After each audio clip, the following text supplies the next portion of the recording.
ওরা এখনো ঘুমাচ্ছে, সেই সকালবেলা আমি দেখেছিলাম ঘুমাচ্ছিল, এখনো দেখি ঘুমাচ্ছে। এই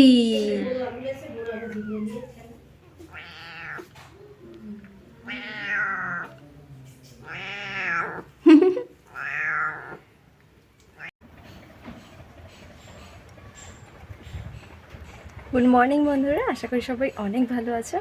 আজকে আমার বাড়িতে সেকেন্ড ডে। আজকে আমি তোমাদের সাথে শেয়ার করবো সারাদিন আমি কী করলাম। এখন প্রায় 8টা মতন বাজে, আমি সবে ঘুম থেকে উঠেছি। আর চলো আজকে উঠেই আগে চলে যাই আমার বেড়াল বাচ্চাগুলোকে দেখতে। চলো আগে শরবতটা খাওয়ার পর তোমাদেরকে একটা জিনিস দেখাবো। দেখো ওরা ঘুমাচ্ছে, এখন মায়ের কাছে দুধ খাচ্ছে। ওর মা সেই কাল অনেক রাত করে ফিরেছে, ওদেরকে খাইয়েছে। আর এখনও দেখছি ওর মা ওদের সাথেই আছে, ওরা সবাই দুধ খাচ্ছে আর ওর মা ঘুমাচ্ছে।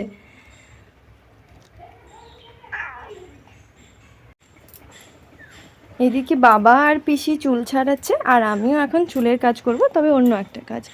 ওরা এখন চুল ছাড়াচ্ছেন আর আমি এখন যাব বাইরেটা একটু তোমাদেরকে দেখাই। কত রোদ উঠেছে দেখো, আমাদের উঠোনে পুরো সকাল থেকেই রোদ ওঠে এবং পুরো সন্ধে পর্যন্ত রোদ থাকে।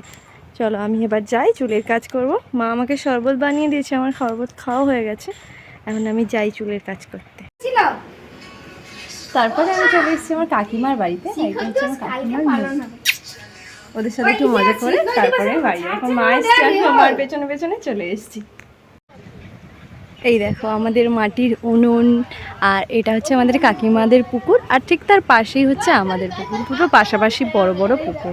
এটা হচ্ছে আমাদের উনুন, এখানেই রান্না করা হয় আমাদের। সকালবেলা এখন খুব সুন্দর ওয়েদারটা, কি সুন্দর বাতাস দিচ্ছে, খুব ভালো লাগছে।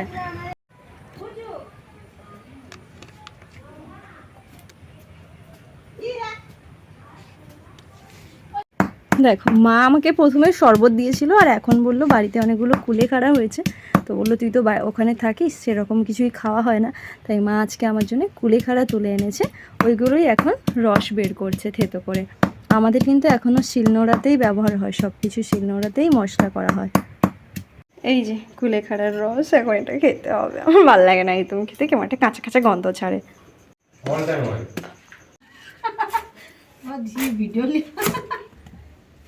আজকে সকালে মা ব্রেকফাস্টে লুচি আর ঘুগনি বানাবে, তারই প্রস্তুতি চলছে এখন।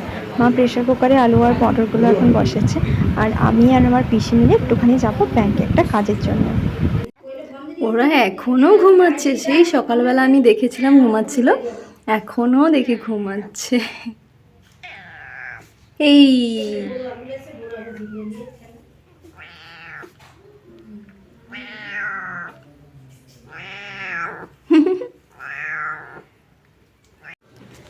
আমি আর আমার পিসি এখন যাচ্ছি একটুখানি দোকানে ঠিক নয়, ব্যাংকের একটা কাজ করার আছে আমার, তাই জন্য যাচ্ছি ওই ব্যাংকে। মাকে ডাকছিলাম, মা বললো না আমি এখন কাজ করছি, যেতে পারবো না। তো বললাম পিসি ছিল, ঠিক আছে চলো পিসির সাথেই চলে যাই। এটা হচ্ছে আমাদের পাড়ার রাস্তা, এই রাস্তাটাই উঠে গেছে আমাদের বড় রাস্তা। আর এই যে মন্দিরটা দেখতে পাচ্ছ, এটা হচ্ছে একটা বজরংবলী মন্দির। এই মন্দিরটায় নাম বললেই সবাই আমাদের বুঝতে পারে যে আমি কোথায় থাকি। চলে এসেছি এবার ব্যাংকের কাজটা সেরে তোমাদেরকে আবার কন্টিনিউ করছি ভিডিওটা। এখন বাড়ি চলে এসেছি ব্যাংক থেকে। চলো এবার আমি একটু খাওয়া দাওয়া করে নিই, দেখি মা কতটা কি রান্না করেছে। আধ ঘন্টা আমি যে ওর সাথে দাঁড়িয়ে রইব, তুমি বলো। এটি তো জামা রাখি রেলি থাকবে রে মন রে, আরে আধা রসুন ছাড়িয়ে তাকে বেঁচে রেলি এ আর এই বলি এই তো ঘুগনিটা রাঁধলে আইসা খাবি। খাওয়া প্রায় সব কিছু কমপ্লিট, 10:30 মতন বাজে। চলুন একবারটি দেখে আসি বেড়াল বাচ্চাগুলো কি করছে এখন। এই যে ওর মা এখানে বসে আছে, আর ওরা সব ওইখানে খেলছে খাটের তলাতে।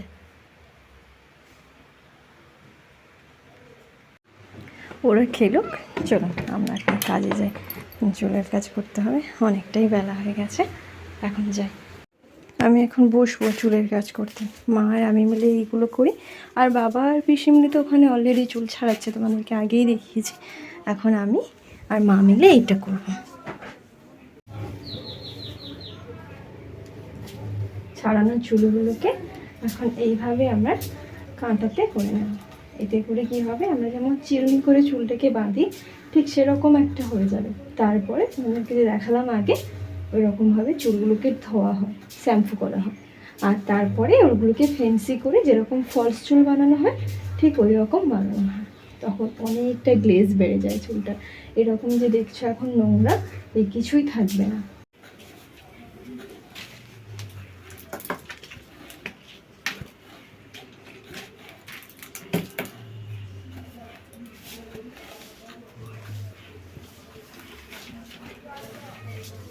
চুলগুলোকে না এই কাঁটা করার পর ঠিক এরকমটা হয়, যেরকম আমরা চুল বাঁধি কোনো ফুল দিয়ে, ঠিক সেরকম চুলগুলোকে ঠিক এই রকমভাবে বেঁধে রাখা হয়। তারপর এগুলোকে আবার সাবান জলে ধোয়া হবে। চুলের কাজ শেষ করে আমি আবার চলে এসেছি বিড়াল ছানাদের কাছে একটুখানি আদর করতে। ওর মাটা ততক্ষণে চলে গেছিলো, তাই আমি এসে আবার একজনকে ধরেছি, এখন আদর করব। চুলের কাজ শেষ করে আমি আবার চলে এসেছিলাম ওই বিড়াল ছানাগুলোর কাছে। ওদের কাছে এসে আবার আমি একজনকে ধরেছি, এসে দেখি ওর মা চলে গেছে ততক্ষণে খাবার সংগ্রহ করতে, তাই একজনকে আবার ধরলাম চটকানোর জন্য। তারপরে আমি এসে মাকে একটুখানি হেল্প করে দিচ্ছিলাম। আমাদের যেহেতু শিলনোড়াতেই হয় সব কিছু মশলা, আগেই আমি তোমাদেরকে বলেছি। মা ওদিকে রান্না করছিল, অনেক বেলা হয়ে গেছে, তাই আমি মাকে একটুখানি হেল্প করে দিচ্ছিলাম। ওই একটু সর্ষে বাটা করে দিচ্ছিলাম মাকে তরকারির জন্য। আমার মা বলে নাকি শিলনোড়াতে বাটা মশলার স্বাদ অনেক বেশি হয় মিক্সিতে বাটার থেকে। তারপরে এখন ছাদে চলে এসেছি জামা কাপড়গুলো তুলতে। খুব রোদ বেরিয়েছে, চলো এবার একটু স্নান টান করে নিই। কত রোদ, ছাদেই তো দাঁড়ানো যাচ্ছিল না। দুপুরে না আমি ভাত না খেয়েই ঘুমিয়ে পড়েছিলাম, ঘুম পাচ্ছিল বলে। তাই বিকেলবেলা এখন ঘুম থেকে উঠে বসেছি ভাত খেতে। মা আমার জন্য সব গুছিয়ে তরকারিপত্র রেখে দিয়েছিল।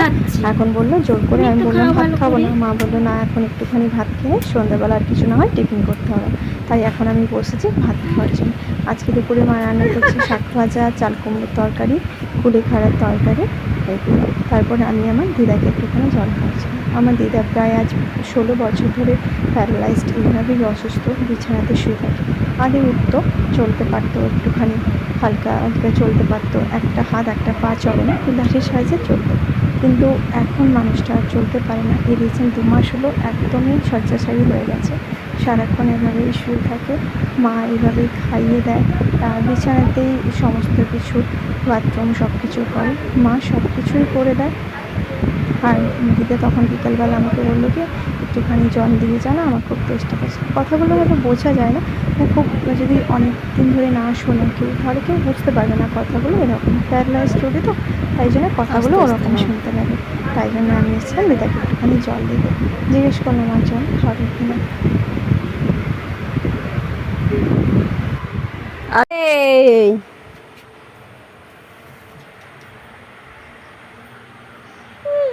কি কি কি পিসি তো অলরেডি বাড়িতে ছিল, তারপর পিসে মশাই এসেছিলো পিসিকে নিয়ে যাওয়ার জন্য। সন্ধ্যাবেলা এসেছে, কাল সকালে নিয়ে চলে যাবে। তাই মা বললো একটুখানি চা করতে, তাই আমি এখন পিসে মশাই আবার সবার জন্য সন্ধ্যাবেলা বসেছি চা বানাতে। চা করে সবাইকে দেওয়ার পর এত গরম লাগছিল সন্ধ্যাবেলা, এদিকে কোনো হাওয়া দিচ্ছিল না এত। এখন প্রায় 9:30 মতন বেজে গেছে। মা এখন রান্না করছে ভাত, ডিমের ঝোল আর কুমড়োর তরকারি।